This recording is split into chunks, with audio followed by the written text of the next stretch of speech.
उलगडण्याला शिका, उलगडण्याला शिका. डोळे उघडून बघा गड्यांनो, झापड लावू नका. वाहून गेलेल्या पाण्याचा ढग बनतो कसा, बीज पेरता कसे उगवते पाऊस येई कसा. जीवचक्र हे फिरे निरंतर, इतके विसरू नका. जे दिसते ते असेच काहे, हे दिसते ते तसेच काहे. उलगडण्याला शिका, उलगडण्याला शिका.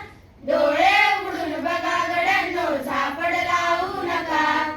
अनरेणूची अगाध दुनिया दृष्टीच्या पार, सूक्ष्मजीव दृश्य किरण ही भोवती फिरणार. या सर्वांच्या आर पार जी मुक्तपणे विरे, बुद्धिमान स्थिरचर सारे विश्व वेदुनी उरे. जे ज्ञानाची दृष्टी वापरा स्पर्धेमध्ये टिका, विज्ञानाची दृष्टी वापरा स्पर्धेमध्ये टिका. जे दिसते ते असेच काहे, हे दिसते ते तसेच काहे.